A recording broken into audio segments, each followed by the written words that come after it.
जय शीला प्रभुपाद।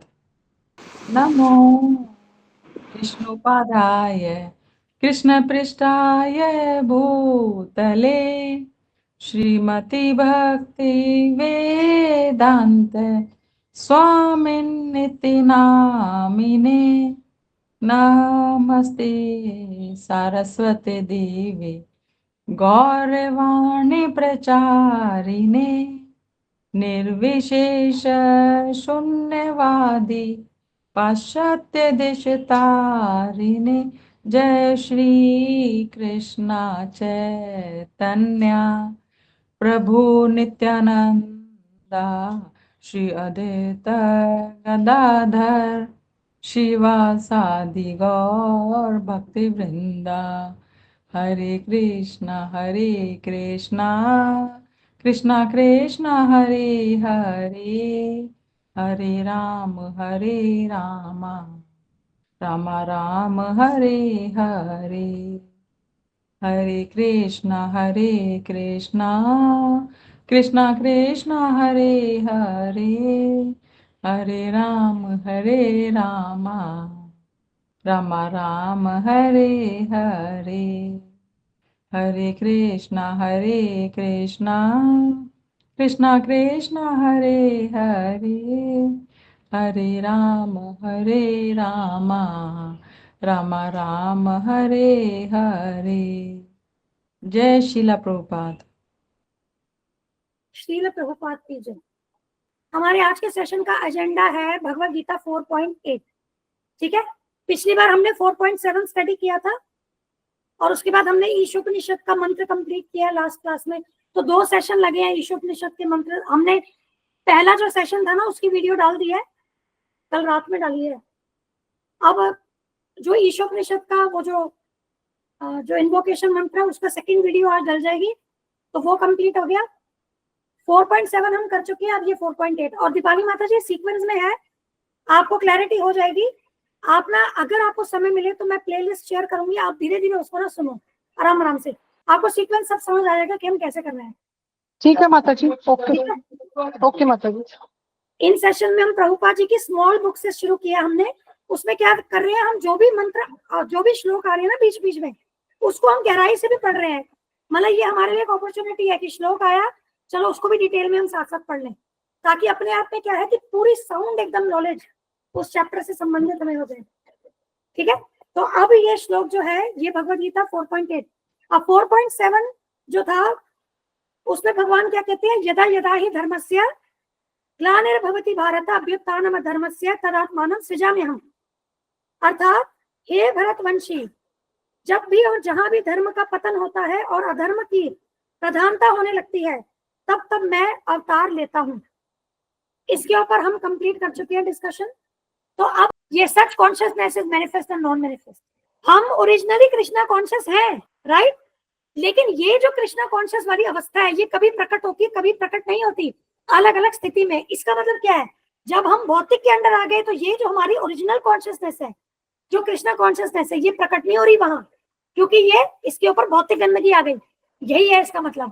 क्या कहती हो आप माता जी? माता जी रेसिप्रोकेशन होता है, देखिए आप जब पिछले बार पूछे आपका अपने आप आंसर आ गया, क्योंकि कृष्ण कॉन्शियसनेस ओरिजिनल कॉन्शियसनेस जीव की यही है, लेकिन ये क्या हो रही है, ये प्रकट अप्रकट हो रही है, क्योंकि सराउंडिंग्स के अनुसार जब हम भौतिक प्रकृति में आ गए तो उसको हम एग्जिबिट नहीं कर पा रहे हैं, वो मलिन हो गई। चलो परफेक्ट, ये भी हो गया हमारा। बिल्कुल माता जी, एकदम परफेक्ट आंसर आया, परफेक्ट। ठीक है, अब बताइए। और मैंने ये चीज पता क्या एक्सपीरियंस करी है, जब हम बहुत अच्छा सा क्लास कर रहे हैं, गुरुजी को सुन रहे हैं, रीडिंग कर रहे हैं, ओवरवेल्म्ड है प्रभुपाद जी से, तब तो बहुत अच्छी प्रकट होती है। कोई आकर के हमें कुछ कह दिया, वो गायब, उस समय भी गायब हो जाती है टेम्परेरी भी। देखो आज हम ये जो प्रयास कर रहे हैं, क्योंकि अभी पूर्ण रूप से शुद्धिकरण, पूर्ण रूप से शुद्ध नहीं हुए हैं, तो हम विद इन सिचुएशंस हम इसको फील भी कर सकते हैं। क्योंकि जब हम सतोगुण, गुरुजी के बताते हैं तीनों गुण क्या है, एक साथ काम कर रहे हैं, तीनों में क्या होती है, लड़ाई चलती है। जब हम सतोगुण में, प्राइमरीली हम सतोगुण में हैं, तब हमें ज्ञान लेने का और भगवान की सेवा ये सब में हमारा क्या रुचि रहेगी, उसमें कॉन्शियसनेस क्या हमारी थोड़ा शुद्ध होगी। और यही कभी हम तमो और रजो के अंदर आ गए, या कोई ऐसी सिचुएशंस आ गई जिसमें तमो रजो प्रधान हो गया, तो वहां ये चीज क्या है, हम कॉन्शियसली चेक कर रहे हैं कि वो हमारे पास भी ऐसी सिचुएशंस आती है जहां वो अप्रकट हो रही है उस स्पेसिफिक ड्यूरेशन के लिए, राइट। तो दो तरीके से हम इसको समझ सकते हैं, एक तो विभिन्न योनियों के स्तर पे हम समझ रहे हैं, और इसी बात को हम समझ सकते हैं हमारा अभी डे टू डे सिचुएशंस पर भी, है ना। और इसी को हमें कैसे लेकर के आना है, कंसिस्टेंटली हम कृष्ण कॉन्शियस है। यस माता जी, अभी तो हम टेम्परेरी ऊपर नीचे जो होते रहते हैं वो फिर खत्म करना है हमको। एग्जैक्टली। वो प्रकट वाली स्थिति को एक जगह स्थिर करना है। हाँ, वो हाईएस्ट। अब ये भी क्लियर हो गया finally.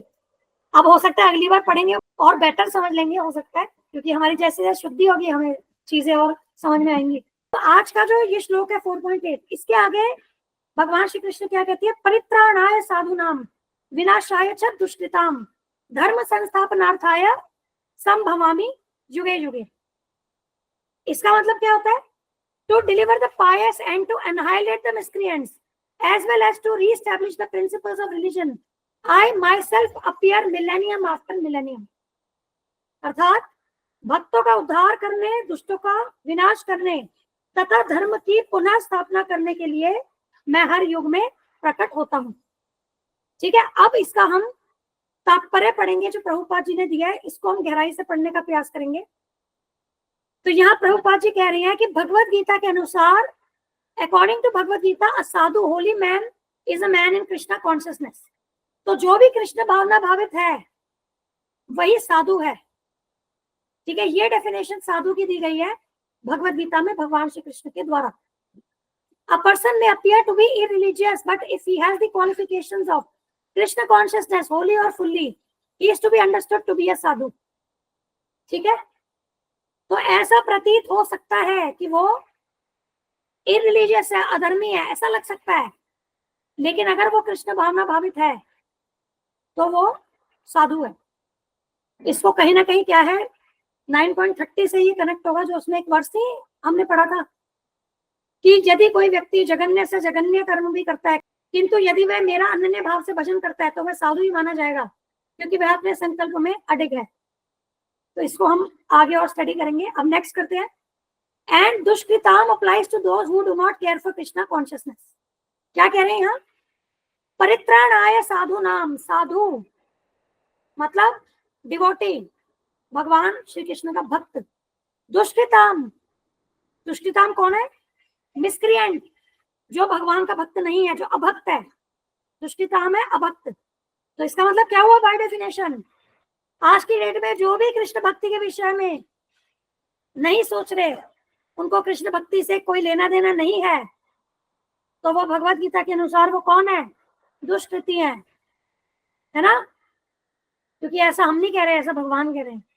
Such miscreant or dushkritam are described as foolish and lowest of mankind, even though they may be decorated with mundane education, whereas a person who is 100% engaged in Krishna consciousness is accepted as a sadhu, even though such a person may be neither learned nor well cultured।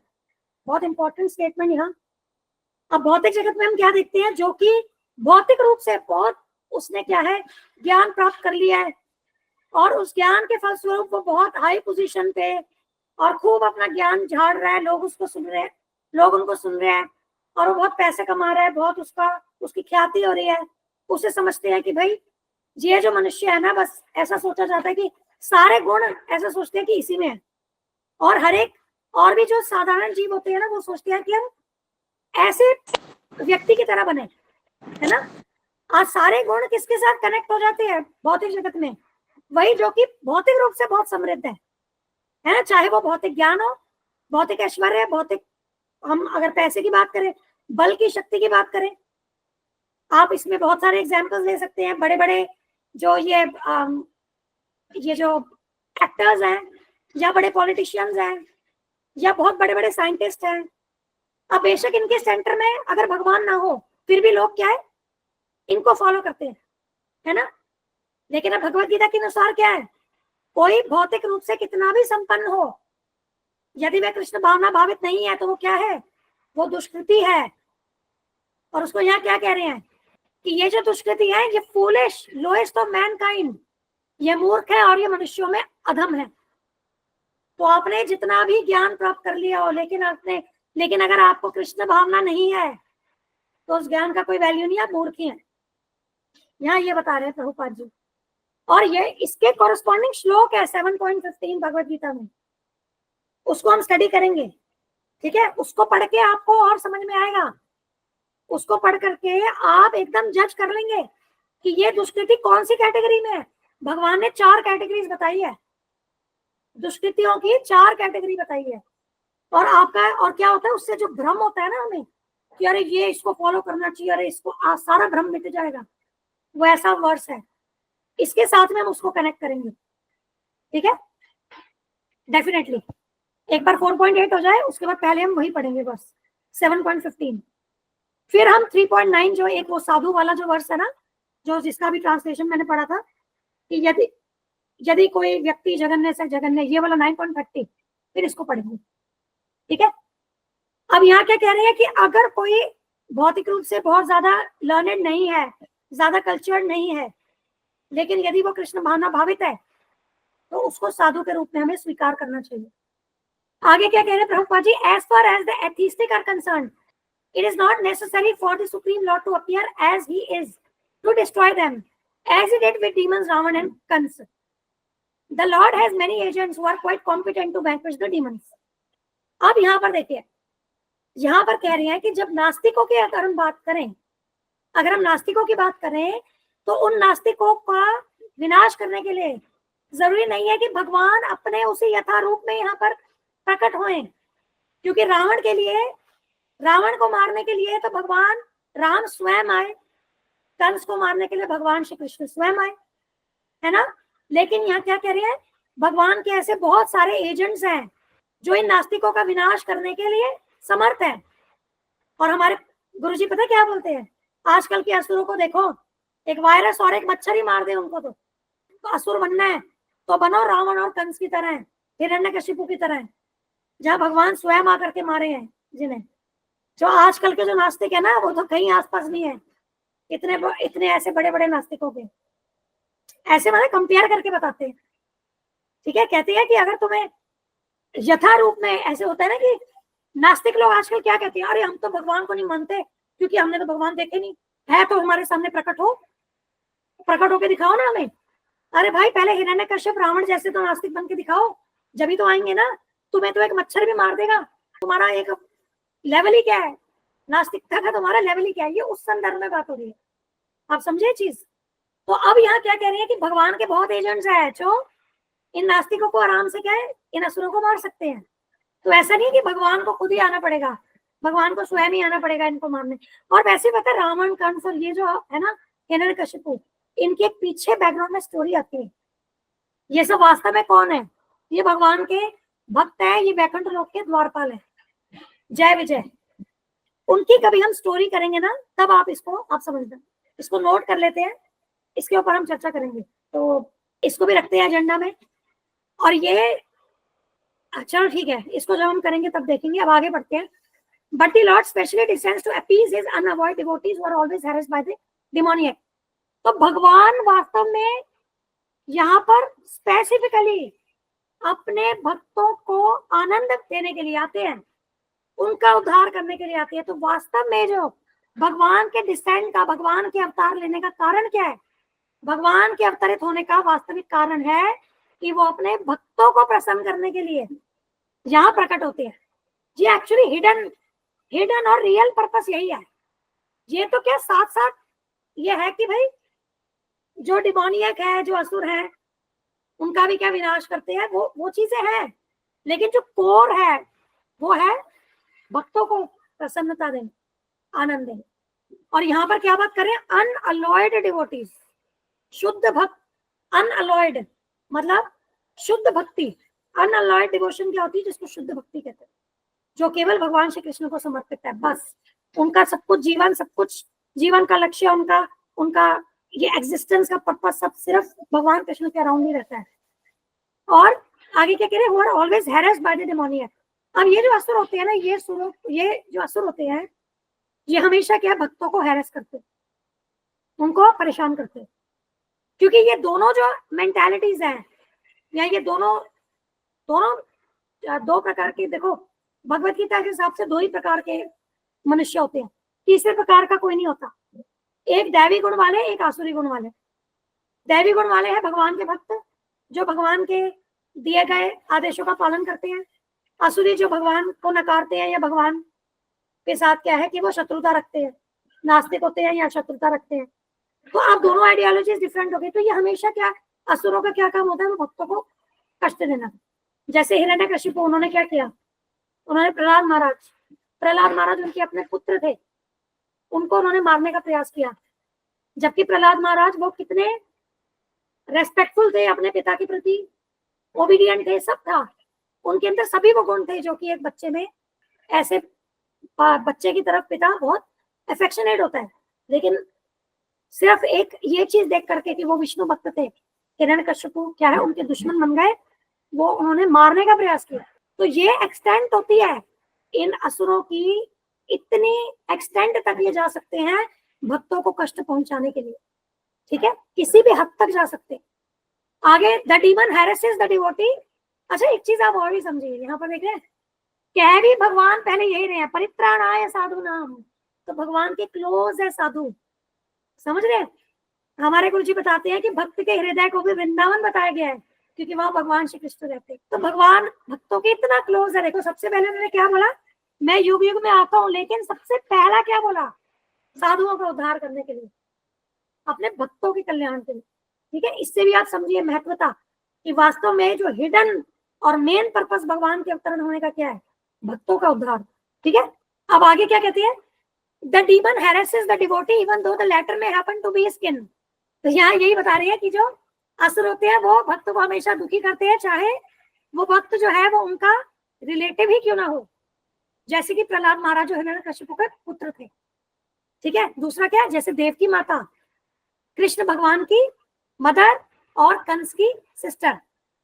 और लेकिन जब कंस को पता चला कि देवकी और वसुदेव जी का जो 8वां पुत्र होगा वो उनकी मृत्यु का कारण बनेगा, तो वे अपनी बहन के ही शत्रु बन गए और वो एकदम उनको मारने के लिए तैयार हो उठे। और वास्तव में पता है कि हमारी जो वैल्यूज होती है ना, जो हमारी वैल्यूज होती है वो विपरीत परिस्थिति में ही पता चलती है।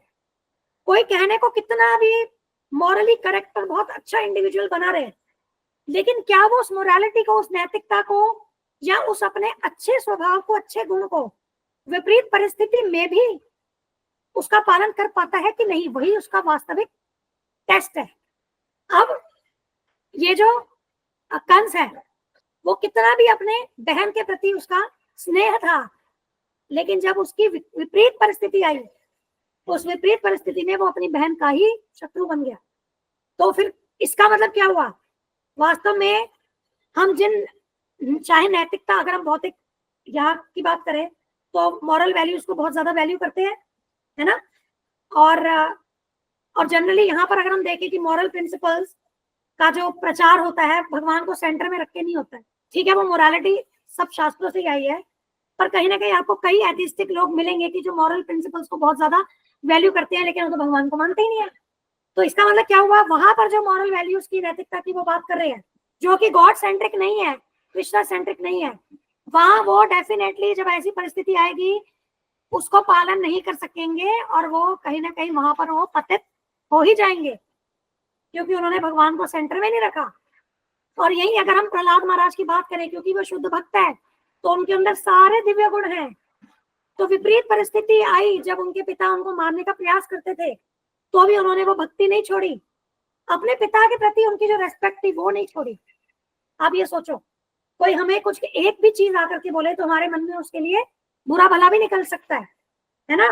लेकिन यहाँ पर तो उनके पिता मारने का प्रयास करे तो भी वो अपने पिता के प्रति रेस्पेक्टफुल है।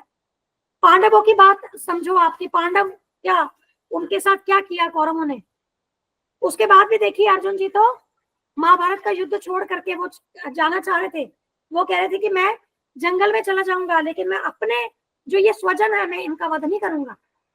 तो विपरीत परिस्थिति में वास्तव में जो दिव्य गुण है ना वो प्रकट होते हैं, और जिन गुणों को हमने आर्टिफिशियली ग्रहण किया है वो विपरीत परिस्थिति में वो प्रकट नहीं होंगे, क्योंकि आपने वास्तव में वो ग्रहण ही नहीं किया है। तो that is the difference between a devotee and a non devotee. ठीक है, तो इसका मतलब क्या हुआ, जब हम बच्चों को नैतिकता या कुछ भी हम अच्छा कोई वैल्यू बताते हैं, हमेशा उसको भगवान से जोड़िए, महाभागवतों के साथ जोड़िए, एग्जाम्पल्स के साथ। प्रहलाद महाराज का एग्जाम्पल देके, ध्रुव महाराज का एग्जाम्पल देके, पांडवों का एग्जाम्पल दे करके, परीक्षित महाराज का एग्जाम्पल दे करके, है ना। जब भी हम क्या है कि उस गुण को वास्तव में अपने बच्चे को बता सकेंगे कि वो उसको अच्छे से ग्रहण कर सके, उसको समझ सके। ठीक है, आगे क्या कह रहे हैं? So Lord Krishna appeared primarily to deliver Devaki rather than kill Kansa, but both were performed simultaneously. तो प्राइमरीली भगवान किस लिए प्रकट हुए? देवकी मैया के लिए प्रकट हुए थे, और साथ साथ लेकिन क्या है कि कंस का भी उद्धार कर दिया भगवान ने। तो इसका मतलब क्या है? Therefore it is here said that to deliver the devotee and vanquish the demon miscreants the Lord appears in different incarnations. तो भगवान अलग अलग अपने अवतारों के रूप में प्रकट होते हैं अपने भक्तों की रक्षा के लिए और अभक्तों का विनाश के लिए। In Chaitanya Charitamrita of Krishna Kaviraj Goswami the following verses Madhya 20.263-264 summarize these principles of incarnation. तो यहाँ पर ये जो श्री चैतन्य चरितामृत है ना, ये चैतन्य महाप्रभु उनकी जीवनी और उनकी शिक्षाओं पर आधारित है। ये श्री कृष्णदास कविराज गोस्वामी जी जो हमारे वैष्णव परंपरा में आचार्य हैं, उनके द्वारा क्या है ये कंपाइल हुई है। तो इसमें ये जो 2 वर्सेस हैं ये बंगाली में है इसकी पूरी रचना। तो यहाँ क्या कह रहे हैं? सृष्टि हेतु ये मूर्ति प्रपंचे अवतारे से ईश्वर मूर्ति अवतार नाम धारे मायातीत परव्योमे सबार अवस्थान विश्व अवतारी धारे अवतार नाम। The avatar or incarnation of Godhead descends from the kingdom of God for material manifestation, and the particular form of the personality of Godhead who so descends is called an incarnation or avatar. Such incarnations are situated in the spiritual world. When they descend to the material creation, they assume the name avatar. अब समझिए, ये जगत जिसमें हम रह रहे हैं ये है भौतिक जगत। इसमें है अनंत कोटि ब्रह्मांड है, जिसमें से एक ये ब्रह्मांड है जिसमें हम रह रहे हैं, और प्रत्येक ब्रह्मांड में अनंत आपको प्लैनेट्स मिलेंगे। प्राइमरीली हर एक ब्रह्मांड में 14 प्लैनेटरी सिस्टम्स होते हैं जिसमें आपको अनंत प्लैनेट्स मिलेंगे। प्लैनेटरी सिस्टम्स कह रहे हैं, ग्रह प्रणालियां, प्लैनेट्स नहीं कह रहे, प्लैनेटरी सिस्टम्स कह रहे हैं। तो बहुत सारे प्लैनेट्स हैं, और ऐसे ही जो ब्रह्मांड है वो अनंत ब्रह्मांड है, अनंत कोटि, कोई काउंटिंग नहीं है। तो ये तो हो गया भौतिक जगत। यहाँ कौन रहते हैं? बद्ध जीव, जो कि भौतिक प्रकृति को एंजॉय करना चाहते हैं, जो भगवान की सेवा नहीं करना चाहते। अब इसके अलावा क्या है? आध्यात्मिक जगत है, वो भी अनंत है, उसको परव्योम कहते हैं, स्पिरिचुअल स्काई। ठीक है, तो वहां पर भी अनंत कोटि प्लैनेट्स है, ग्रह है, अनंत ग्रह है। और वो सारे ग्रह कौन से हैं आध्यात्मिक जगत में? उनको कहते हैं वैकुंठ प्लैनेट्स। और उन्हीं सब वैकुंठ प्लैनेट्स में से जो हाईएस्ट प्लैनेट है उसे कहते हैं गोलोक वृंदावन धाम। जैसे कि भारत की राजधानी दिल्ली सबसे इंपॉर्टेंट कहते हैं, वैसे समझिए कि आध्यात्मिक जगत की राजधानी है गोलोक वृंदावन धाम, जहां भगवान कृष्ण रूप में, जो उनका आदि रूप है, जो उनका मूल रूप है, उसमें वहां पर विराजमान है, वहां रहते हैं, वहां उनकी अनंत लीलाएं वहां पर चल रही है।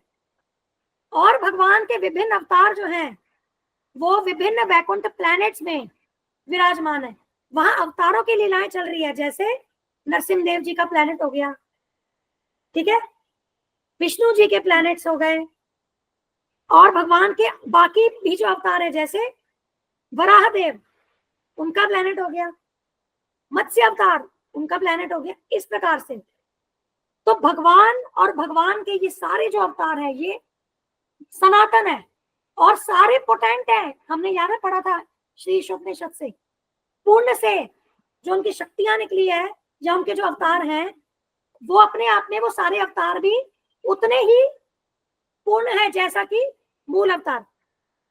इसमें एक एग्जाम्पल आता है ब्रह्म संहिता। नवकृष्ण माता जी करेक्ट करना, जो एग्जाम्पल मैं पहले बता देती हूँ, आप मुझे एक बार करेक्ट करना कि जैसे कैंडल है, कैंडल या दिया लो, उसमें आपने जोत जगाई और उसी जोत से बाकी जो कैंडल्स है ना उनको जगा दिया। तो भगवान के अवतार भी क्या उसी प्रकार से हैं, तो वो उतने ही पोटेंट है, वो वैसे ही प्रकाशित कर रही है जैसे कि बाकी कैंडल जिनको जगाए। तो उसी प्रकार से भगवान के भी जो अवतार है ना, वो सारे वैसे ही सब विष्णु तत्व है, इक्वली पोटेंट है, पूर्ण है अपने आप में सब। ठीक है, ये ब्रह्म संहिता में है ना शायद माता जी? माता यस माता जी, और इसमें आपने जो कल वाला आपने जो कल श्लोक करवाया था वो भी तो इसमें आ गया ना, जो आपने हाँ कल पूर्ण माला करा कि भगवान पूर्ण है, तो हर चीज उनसे जो निकल रहे अवतार वो भी तो पूर्ण अपने आप ही हाँ पूर्ण होगा। एग्जैक्टली। वो कल वाला जो श्लोक करवाया ना आपने, वो सारा पूरा इसी में आ जाएगा ना। हाँ बिल्कुल बिल्कुल। ठीक है, तो अब ये जो सब अवतार है ना, अब देखिए समय समय पर ये डिसेंड होते हैं, अवतरित होते हैं, नीचे आते हैं। भौतिक जगत नीचे है पूरी क्रिएशन में, अगर हम देखेंगे ना तो आध्यात्मिक जगत पर व्योम ऊपर की ओर है। तो हायर प्लैनेटरी सिस्टम है वो, मतलब विद इन ब्रह्मांड भी प्लैनेट्स है, प्लैनेटरी सिस्टम्स है। जो मैंने आपको बोला 14 प्लैनेटरी सिस्टम्स है, 14 भुवन है। अब इसके बियॉन्ड एक बार ना इसको देख लो आप। मेरे पास गोलोक चार्ट का ना एक पीडीएफ है, उसको मैं ग्रुप में भेजूंगी, आप उसमें देख लेना, इमेज और क्लियर होगी। अब आप ये समझो, ये जो नीचे का पोर्शन है ना, ये क्लियर नहीं है ना, रुको, यहाँ तो ये इतना अच्छा इसमें बता रहा है। ऐसे करते हैं, इसको ऐसे लेते हैं। ये देखो, ये एक यूनिवर्स है, भौतिक यूनिवर्स ये एक है। इसमें क्या है, ये 14 भुवन है। ये देखो भूरलोक, ये भूरलोक, पृथ्वीलोक, ये मिडिल प्लैनेट है भूलोक, भूर्भुव स्वः। हाँ, ये भूलोक है, ये पृथ्वीलोक है सेंटर में। इसके नीचे देखो, ये असुरों के लोक है, अतल, वितल, सुतल, तलातल, महातल, रसातल और पाताल। और पाताल के नीचे क्या है, हेलिश प्लैनेट्स है, नरकीय प्लैनेट्स है। ये 7 नीचे हो गए, 6 प्लैनेटरी सिस्टम्स ऊपर है, जिसमें कि भूवरलोक आ गया, फिर स्वर्गलोक आता है, महरलोक, ज्ञानलोक, तपलोक और सत्यलोक। हम यहाँ पर हैं, पृथ्वी ये भूलोक में आती है यहाँ पर। ठीक है, ये यूनिवर्स है, ऐसे अनंत यूनिवर्सेस है। यहाँ पर ये जो अलग बुलबुले दिख रहे हैं ना इस ड्राइंग में, ये अलग अलग बुलबुले के रूप में, ये सारे अनंत कोटि है, ऐसे यूनिवर्स है। ये एक यूनिवर्स ऐसा दिखता है, और इनके सृजन कौन करते हैं, ब्रह्मा जी करते हैं। देखो सबसे ऊपर यहाँ ब्रह्मा जी बैठे हैं, ये विष्णु जी हैं जिनकी नाभि से ये निकले हैं। ठीक है, अब देखो, अब इसके अलावा ये जो ऊपर का ये दिख रहा है ना, ये पूरा पोर्शन, ये आध्यात्मिक जगत है। इसमें जो ये प्लैनेट्स दिख रहे हैं ना, ये वैकुंठ प्लैनेट्स हैं, जिसमें भगवान अलग अलग अपने अवतारों के रूप में। इनकी जो राजधानी जो मेन है, समझो जो सबसे इंपॉर्टेंट प्लैनेट है, ये क्या, गोलोक वृंदावन धाम, जो एक लोटस फ्लावर की तरह बताते हैं। ठीक है, तो अब क्या, वहां यहाँ से भगवान इन अनंत कोटि प्लैनेट्स में आते हैं। और ये सोचो, भगवान के अनंत अवतार है, इन सारे अनंत प्लैनेटरी सिस्टम में अनंत अवतार जो है अवतरित हुए हैं आज की डेट में भी। और यहाँ अनंत लीलाएं हो रही है। हमें गुरु जी बताते हैं कि कहीं पर लीला हो रही है कि अर्जुन जी को भगवान उपदेश दे रहे हैं, और कहीं और लीला ऐसी हो रही है कि भगवान अभी यशोदा मैया के आंगन में खेल रहे हैं, और कहीं लीला हो रही है कि नरसिंह देव जी हिरण्यकशिपु को मार रहे हैं।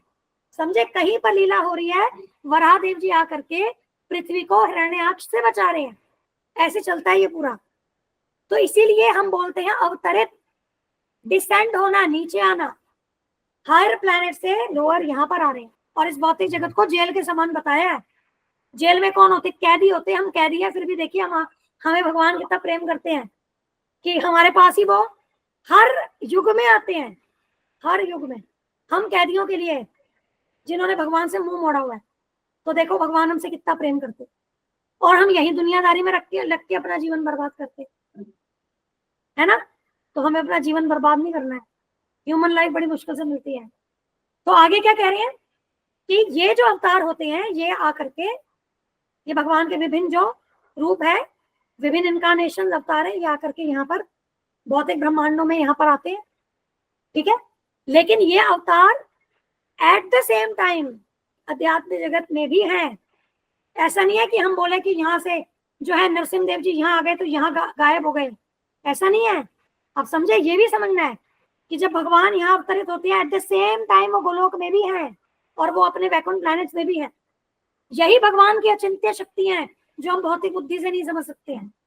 आगे क्या कह रहे हैं, when they descend to the material creation they assume the name अवतार।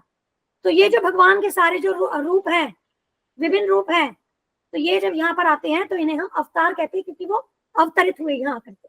अब देखिए, यहाँ पर अवतारों के विभिन्न प्रकार बताए हैं, इस पे अभी सीरीज बनानी है। तो अवतार भगवान के जो होते हैं वे विभिन्न प्रकार के होते हैं, जैसे कि पुरुष अवतार, पुरुष अवतार, पुरुष अवतार कौन है? जो 3 प्रकार के विष्णु होते हैं, ठीक है, 3 प्रकार के विष्णु। एक है कार्णोदक्षाई विष्णु जिनको कहते हैं महाविष्णु, एक है गर्भोदक्षाई विष्णु, और तीसरे हैं क्षीरोदक्षाई विष्णु, ठीक है। ये जो 3 प्रकार के विष्णु है ना, कैसे सृष्टि का निर्माण होता है उसमें ये 3 जो पुरुष अवतार है इनका रोल होता है, इनकी भूमिका होती है। इस पे हमने रिसेंटली वीडियो बनाई थी, उसका मैं लिंक ग्रुप में दूंगी, प्लीज रिक्वेस्ट है सुन लेना, ये क्लियर हो जाएगा पुरुष अवतार आपको क्या होते हैं। उसके बाद कौन है? गुण अवतार, जो कि तीनों गुण जो है, सतोगुण, रजोगुण, तमोगुण, हमने बात की थी ना, इनको कंट्रोल करते हैं। तो गुण अवतार में आएंगे ब्रह्मा जी और विष्णु जी और शिव जी, ठीक है। तो ब्रह्मा जी रजोगुण से कनेक्टेड है, विष्णु जी सतोगुण और शिव जी तमोगुण, तो ये गुण अवतार हो गए। फिर है लीला अवतार। लीला अवतार में एग्जाम्पल्स हैं कृष्ण, श्री रामचंद्र जी, नरसिम्हा देव जी, ये एग्जाम्पल्स आएंगे ये लीला अवतार में, ठीक है, विभिन्न लीलाएं जब प्रकट करते हैं। और क्या बता रहे हैं यहाँ? शक्त्यावेश अवतार, जिसमें बुद्ध आते हैं, परशुराम जी, भगवान बुद्ध, ये शक्त्यावेश अवतार है, ठीक है। इनको कहते हैं आवेश रूप। क्या कहते हैं? आवेश रूप। भगवान अपनी शक्ति का आवेश करते हैं इनमें। माता जी आप इसकी रिकॉर्डिंग शेयर करोगे ना? हाँ हाँ, ठीक है, ठीक है, रिकॉर्डिंग सारी है। क्योंकि ना मुझे अभी मोबाइल में पिक ढंग से दिख रही नहीं, मैं इसको लैपटॉप पे देख लूंगी ना फिर एक बार। नहीं कोई बात नहीं, हम इसको करेंगे, ठीक है। तो भगवान की शक्ति का आवेश जब किसी जीव में हो जाता है ना, तो वो शक्त्यावेश अवतार होते हैं। जो गुरु है ना, उनको भी शक्त्यावेश अवतार मानते हैं, उनमें भी भगवान की शक्ति का आवेश है। और इसमें एग्जाम्पल्स में जैसे आएंगे, जो भगवान बुद्ध है वो शक्त्यावेश अवतार है, जैसे हमने बात की। परशुराम जी शक्त्यावेश अवतार हैं, ठीक है। और माता जी व्यास देव जी भी लिटररी इनकारनेशन है, शक्त्यावेश अवतार है, इसी में आएंगे। माता जी जो बुद्ध होते हैं वो तो मेरे को ऐसा लगता है नॉनवेज नहीं खाते हैं बहुत ज्यादा। एक्चुअली वो जो आज की डेट में जो बुद्धिज्म है ना, वो वास्तव में भगवान बुद्ध को फॉलो नहीं कर रहे हैं, वो दूसरे बुद्ध है। ओके ओके, ठीक है, जो भगवान बुद्ध जो है ना, उनका जो ये दलाई लामा जो है वो अपने भगवान बुद्ध को फॉलो नहीं करते क्या? नहीं, ये जो बुद्धिज्म है अलग है, ये वो वाले बुद्ध नहीं है। जो भगवान बुद्ध के बारे में जो पर शास्त्र ये में लोग आते तो गया कोई मानते हैं अपना ये स्थल तो। हाँ, तो वो कनेक्शन होगा कुछ, लेकिन जो जिन गौतम बुद्ध जिनको ये मान रहे हैं ना, वास्तव में उनका उल्लेख शास्त्रों में वैसा नहीं है। जो भगवान बुद्ध है ना, वो अलग है। ओके, उनके माता पिता कहाँ जन्म लेंगे क्या है, वो डिफरेंट है। और ये जो गौतम बुद्ध है, ये डिफरेंट है, वो मैच नहीं करता है वो चीज। उनका डिसेंड जो है या उनका जन्म जो, वो मैच नहीं करता है उनसे। इसके ऊपर वीडियो अभी बना रहे हैं, इसके ऊपर मैंने नोट करके रखा हुआ है, इसको जल्द बनाऊंगी, फिर क्लियर होगा। मैं डिटेल के साथ आपको पूरा उसमें ठीक है। ठीक है। शक्तावेश अवतार, फिर मनवंतर अवतार, ठीक है। मनवंतर, तो ये भी क्या है कि इसमें जो मनु होते हैं, जो 14 मनु होते हैं ना, मतलब उनको भी भगवान ने एम्पावर किया है, तो वो भी मनवंतर अवतार उनको बोलते हैं। इसको हम करेंगे, रचना कैसी होती है ना, जब उसका हायरार्की पढ़ेंगे ना, तब ये ज्यादा क्लियर होगा। युग अवतार, जो अलग अलग युगों में भगवान प्रकट होते हैं, जैसे कि सतयुग, त्रेता, द्वापर, कलयुग, इनमें जो अवतार स्पेसिफिकली उस युग के धर्म को स्थापित करने के लिए है, वो युग अवतार होते हैं। इसके ऊपर जल्दी बनानी पड़ेगी वीडियो, इसके ऊपर काम शुरू करते हैं, ठीक है, तब क्लियर होगा। तो ये क्या है कि ये सब जो अवतार है ना, ये एंटायर यूनिवर्स में अपने शेड्यूल के जैसे शेड्यूल है ऐसे क्या अपीयर होते हैं, प्रकट होते हैं। बट यहाँ समझने की बात है, but Lord Krishna is the primal Lord, the fountain head of all अवतार। तो भगवान कृष्ण जो है, वे स्वयं भगवान है, वे जो है, वे वास्तव में पूर्ण पुरुषोत्तम भगवान है, जिनसे ये सारे अवतार आए हैं। जबकि अभी हम क्या सोचते हैं कि विष्णु जी के अवतार भगवान श्री कृष्ण, ऐसा बोलते हैं ना, है ना जी माता जी, हाँ जी। तो लेकिन वास्तव में क्या है, भगवान जब भी देखो, एक चीज समझो, जब भी भगवान इस भौतिक जगत में अवतार लेते हैं ना, देखो अब लॉजिक याद कर लो, हमने क्या बात करी थी, पता नहीं ये वाली क्लास में करी हमने, वो किया था कि जब देवता लोग दुखी होते हैं, तो वो क्षीर सागर में जाकर के, क्षीर सागर के किनारे जाकर के विष्णु जी को प्रेयर्स करते हैं। यहाँ नहीं करा ना अभी हमने, वो बच्चों की क्लास में करेंगे, इसमें नहीं, इन क्लासेस में नहीं किया अभी, नहीं किया ना अभी। तो चलो फिर रुक जाओ, उसको हम करेंगे। अवतार कैसे प्रकट होते हैं, ये सब करेंगे। और एक्चुअली क्या है कि मूल जो है अवतारों के वो भगवान श्री कृष्ण है, लेकिन क्या होता है कि ब्रह्मा की जी के दिन में ना एक बार वो स्वयं आते हैं और बाकी बारी वो अवतार बन करके आते हैं, ऐसा समझो। तो क्या होता है कि ब्रह्मा जी का जो एक दिन होता है ना वो 12 घंटे का होता है और उनकी रात भी 12 घंटे की होती है।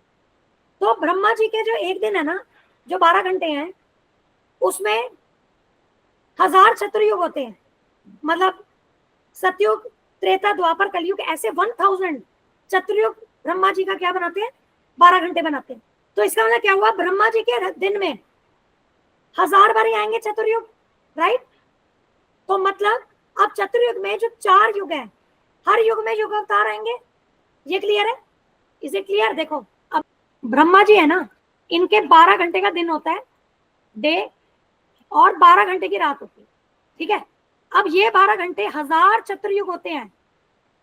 चतुर्युग मतलब क्या है, सतयुग, त्रेता, द्वापर, कलयुग। और हमने क्या बोला, युग अवतार हर युग में आते हैं। सतयुग में आएंगे, द्वापर में आएंगे, सतयुग में आएंगे, सतयुग में आएंगे, त्रेता में आएंगे, द्वापर में आएंगे, कलयुग में आएंगे, है ना। तो इसका मतलब पहली बार आए, सेकेंड टाइम फिर आए, थर्ड टाइम फिर आए, ऐसे ऐसे करके 1000 बार आएंगे ब्रह्मा जी के एक दिन में। ये क्लियर है? अब क्या होता है, इसमें से 999 टाइम्स जब द्वापर में कृष्णा आते हैं ना, वो क्या करते हैं, वो क्षीरोदक्षाई विष्णु के थ्रू आते हैं। जो क्षीर सागर में विष्णु जी है ना, उनके थ्रू प्रकट होते हैं कृष्णा, तभी कहते हैं कृष्ण विष्णु के अवतार हैं। लेकिन इन 1000 चतुर्युग में एक चतुर्युग सुपर डुपर इंपॉर्टेंट ऐसा चतुर्युग आता है जब कृष्णा स्वयं आते हैं अपने मूल रूप में, क्षीरोदक्षाई विष्णु के थ्रू नहीं, अपने उसमें आते हैं। तो वास्तव में जो कृष्णा है उनसे ही सारे अवतार आए हैं, ठीक है। क्षीरोदक्षाई विष्णु भी उन्हीं से आए हैं। लेकिन 999 टाइम्स क्या होता है, वो अपना अवतार इसके थ्रू लेते हैं, लेकिन एक टाइम वो डायरेक्ट आ जाते हैं। और हम लोग उसी चतुर्युग में रह रहे हैं अभी। हमारी किस्मत देखो, अभी जो 5000 साल पहले भगवान आए हैं यहाँ, वे स्वयं आए हैं। और जब स्वयं आते हैं उसी वाले फॉलोइंग कलयुग में चैतन्य महाप्रभु आते हैं, जो कि 500 वर्ष पहले चैतन्य महाप्रभु आए हैं। आप समझे चीज, हम कितने लकी हैं। अभी जो कृष्ण आए वह खुद वो स्वयं आए हैं, वो अवतार नहीं आए हैं, वो अवतारी स्वयं आए हैं। अवतारी कृष्ण जिनसे सभी अवतार आए हैं, वे स्वयं आए हैं। अभी जो द्वापर गया है, I hope it is clear now, confusion तो नहीं है? नहीं है। ठीक है, जब हम पढ़ेंगे ना अवतारों के बारे में तब आपको बताएंगे, तब मैं और ज्यादा स्टडी करके आऊंगी। अभी तो मेरे को जितना मैं स्टडी कर रही हूँ मैं उतना ही बता रही हूँ, अभी इसमें और गूढ़ चीजें हैं, बहुत कुछ है। तो इसीलिए ये जो मौका हमें नहीं गंवाना है। अभी तो और इसमें बातें हैं कि जब चैतन्य महाप्रभु आते हैं तो क्या हाईएस्ट देते हैं, जो कि बाकी चतुर्युगों में उतना इजीली संभव नहीं है जो हमें मिला है। इसीलिए हमें इंपॉर्टेंस समझनी पड़ेगी, हमने कितने कौन से ऐसे कर्म किए हैं पीछे जीवन में जो ये वाले कलयुग में हम आए हैं, सोचो। तो इसीलिए इसका लाभ जितना उठा सकते हो मैक्सिमम उठा लो, मतलब जितना उठा सकते हो। हम कई बार अपनी किस्मत को कोसते हैं, नहीं, हम बहुत भाग्यशाली हैं, कभी मत कोसो। अभी इसको और जानोगे ना तब आपको लगेगा कि अरे मैं तो क्या कोस रही थी फालतू चीजों, या मैं फालतू चीजों में लगी थी। मैं बता रही हूँ आपको, लग जाओ बिल्कुल अभी से और जग जाओ। बट सीरियसली मैं आपको कह रही हूँ, जब आप ये गहरी बातें जानोगे ना और आपको लगेगा कि हमसे ज्यादा भाग्यशाली कोई नहीं, तो हैप्पी हो जाओ इस चीज को लेकर के। बाकी सब दुनियादारी छोड़ दो, जितना जरूरी है ना लिमिट बात उतना रखो, सब छोड़ दो, कुछ नहीं काम आना। पकड़ लो बस प्रभुपा जी के चरण, चैतन्य महाप्रभु के चरण, कृष्ण भगवान वही पार पहुंचाएंगे, इधर उधर ना भागो, ठीक है। तो आप देखिए द प्राइम पर्पस नहीं, but Lord Krishna is the primary Lord. ये हो गया कि फाउंटेन ऑफ ऑल अवतार, Lord Shri Krishna descends for specific purpose of mitigating the anxieties of the pure devotees who are very anxious to see him in his original Vrindavan pastime। तो भगवान कृष्ण यहाँ पर आते हैं अपने भक्तों को, जो भक्तों को बहुत ज्यादा एंजाइटी है कि उनको क्या है, बहुत ज्यादा वो ऐसा चाहते हैं कि अरे हम भगवान की लीलाएं देखना चाहते हैं, जिनको बहुत उत्कंठा है कि हम भगवान की लीला देखना चाहते हैं कि वृंदावन में कैसी होती है भगवान की लीलाएं, तो उनको वो लीलाएं अपनी प्रकट करके उनको आनंद प्रदान करने के लिए भगवान आते हैं। तो प्राइम पर्पस यहाँ देखिए, प्रभुपाद जी कह रहे हैं the prime purpose of Krishna avatar is to satisfy his unalloyed devotees. तो अपने शुद्ध भक्तों को सेटिस्फाई करने के लिए भगवान यहाँ आते हैं, वही उनका प्राइमरी पर्पस है। ठीक है, आगे देखिए, the Lord says that he incarnates himself in every millennium. हर युग में भगवान आते हैं। This indicates that he incarnates also in the age of Kali as stated in the Shrimad Bhagavatam. The incarnation in the age of Kali is Lord Chaitanya Mahaprabhu who spread the worship of Krishna by the Sankirtan movement, congregational chanting of the holy names and spread Krishna consciousness throughout India। तो यहाँ पर हर युग में भगवान श्री कृष्ण आते हैं, और अभी जो कलयुग है इसमें भगवान श्री कृष्ण श्री चैतन्य महाप्रभु के रूप में आए। संकीर्तन मूवमेंट जो है, संकीर्तन आंदोलन, हरे कृष्णा महामंत्र का ये आंदोलन, congregational chanting of the holy name, इसको यहाँ पर स्थापित कर रहे हैं और इसको अक्रॉस द ग्लोब क्या है, इसको फैलाने। He predicted that this culture of Sankirtan would be broadcast all over the world from town to town and village to village। तो श्री चैतन्य महाप्रभु ने बोला था हर नगर नगर, हर गांव गांव में ये जो संकीर्तन है ये आगे जाकर के फैल जाएगा। और इसको देखिए, प्रभुपाद जी ने इस भविष्यवाणी को या इस चैतन्य महाप्रभु की इच्छा को उन्होंने पूर्ण किया। तो प्रभुपाद जी को भगवान ने स्पेशल शक्ति प्रदान की थी, जिससे कि उन्होंने पूरे संपूर्ण जगत में हर नगर नगर, हर गांव गांव में उन्होंने कृष्ण भावनामृत का प्रचार किया। Lord Chaitanya as the incarnation of Krishna, the personality of Godhead is described secretly but not directly in the confidential part of the revealed scripture such as the Upanishad, Mahabharata and Bhagavatam। अब क्या है, श्री चैतन्य महाप्रभु को majority लोग सोचते हैं कि बहुत बड़े संत थे, बड़ा ही कॉन्फिडेंशियली गुप्त रूप से उनके बारे में स्क्रिप्चर्स में आया है, शास्त्रों में आया है कि वे स्वयं भगवान श्री कृष्ण है। उपनिषदों में, कुछ उपनिषदों में, महाभारत में, भागवतम में। लेकिन जब वो यहाँ पर धरती पर थे तो उनको एक महान संत के रूप में ही जाना गया, और केवल उनके कुछ जो क्लोज एसोसिएट थे, जो बड़े ही गुप्त पार्षद थे, उन्हीं को ये चीज पता थी कि वे भगवान श्री कृष्ण स्वयं है। और उसका भी कारण था, वो वहां पर भक्त के रूप में आए थे, और बहुत उसमें भी बहुत गहरे कारण है। तभी हम आगे स्पेसिफिकली जब पढ़ेंगे तब हम डिटेल में बात करेंगे कि ऐसा क्या हुआ कि भगवान कृष्ण ने कहा कि मुझे तो भाई भक्त के रूप में आना है, मुझे भी देखना है कि भाई भक्ति कैसी होती है। तो राधा रानी जो कि क्या है, भक्ति की पराकाष्ठा है, तो राधा रानी के भाव में भगवान चैतन्य महाप्रभु यहाँ भक्ति में जो रस मिलता है उसको आस्वादन करने के लिए यहाँ इस प्रकार इस धरती पर प्रकट हुए थे। ठीक है, और क्योंकि यहाँ पर क्या है, अगर वो बता देंगे कि मैं भगवान हूँ तो क्या होगा, हर कोई वैसे ही हर कोई कहता है कि हम भगवान है, हम भगवान है, वो फिर कॉपी कर लेंगे। तो भगवान नहीं चाहते थे कि भाई कोई ऐसा इंडिविजुअल, जबकि भगवान तो स्वयं भगवान है, लेकिन कई ऐसे हैं छल करने वाले लोग हैं जो इस चीज का फायदा उठा करके वो स्वयं को भगवान बोल करके और ऐसा लोगों के सामने कहेंगे। तो वो शुद्ध रूप से बिल्कुल प्योर फॉर्म में किस प्रकार से भक्ति करनी चाहिए, जो भगवत गीता में भगवान ने बोला, श्री क्या बोला कि सर्वधर्मान परित्यज्य मामेकम शरणं व्रज, है ना। तो ये जो भगवान की शरणागति हम ले, सारे धर्मों को त्याग के भगवान की, केवल भगवान श्री कृष्ण की शरणागति ले, वहां पर समझिए कि भगवत गीता अपनी कंप्लीट हो रही है। और फिर उसकी एप्लीकेशन अर्जुन जी क्या है कि महाभारत के युद्ध में कर रहे हैं, उसकी आगे एप्लीकेशन जो आती है वो आपको मिलेगी महाभागवतों में, जो कि आप जानेंगे श्रीमद् भागवतम में।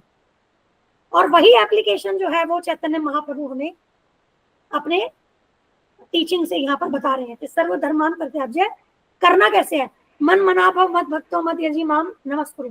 ये भी हमने बात की थी। भगवान कहते हैं सदैव मेरा चिंतन करो, मेरे भक्त बनो, मेरी पूजा करो, मुझे नमस्कार करो।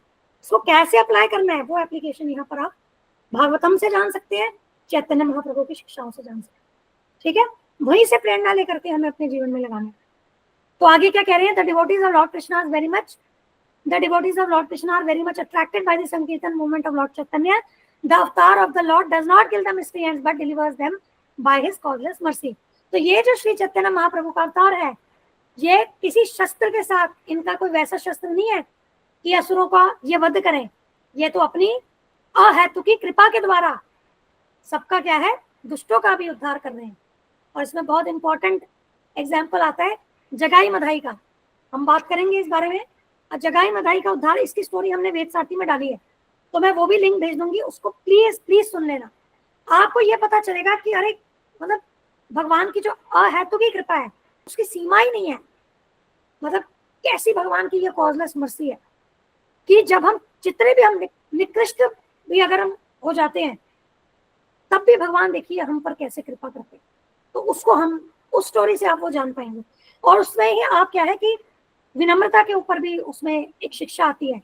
जो नित्यानंद प्रभु, जो बलराम जी है, चैतन्य महाप्रभु के एसोसिएट हैं, हमने पहली क्लास में बात की थी पंच तत्व की।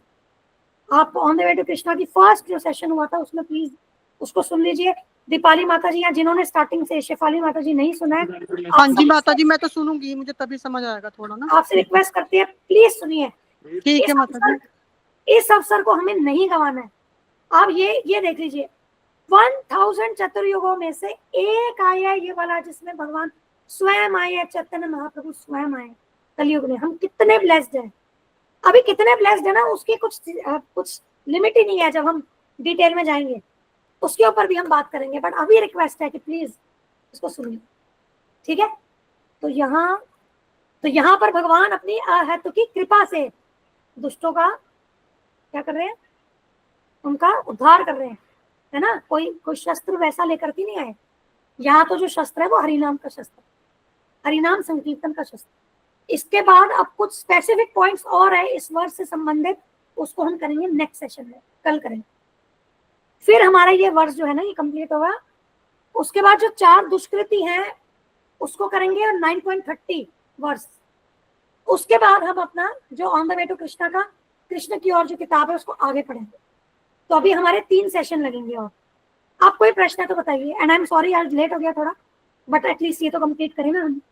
ने जो बताया माता जी वो जैसे कि इस युग में हमारा जन्म होना, कितना हम ब्लेस्ड हैं, कितने हम भाग्यशाली हैं, वो बिल्कुल उसको माता जी हम ऐसे भी कंपेयर कर सकते हैं क्या कि जैसे मान लीजिए हमें 15-20 मंजिल की कोई मान ली कि बिल्डिंग में जाना है, तो या तो हम सीढ़ी चढ़ चढ़ के धीरे धीरे जा रहे हैं, और इस युग में हो गए तो इसका मतलब हम लिफ्ट से डायरेक्ट ऊपर चले गए। बिल्कुल उतना इतना फायदेमंद हो गया ना हमारे लिए। परफेक्ट।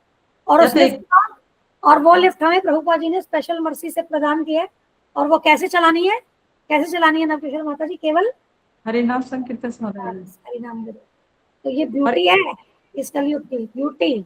जी माता जी, बहुत बढ़िया आपने माता जी बस दोबारा एकदम से ठोक दिया दिमाग में अच्छे से। बहुत बढ़िया, थैंक यू सो मच माता जी। थैंक यू माता जी। और थैंक यू माता जी, आज मेरा भी सौभाग्य हुआ ये सुनने का। हम आपको थैंक यू बोलते हैं, आप आए। हम रिक्वेस्ट करते नहीं हैं, थैंक यू माता जी, मेरे कर्म थे जो मैं आ नहीं पा रही थी।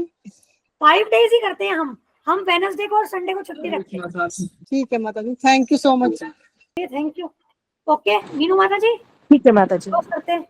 Thank you. हरे कृष्णा, धन्यवाद, प्रणाम, जय श्री प्रभुपाद। हरे कृष्णा, माता जी, दंडवत प्रणाम। जय श्री प्रभुपाद। हरे कृष्णा, हरे कृष्णा। हरि बोल, जय।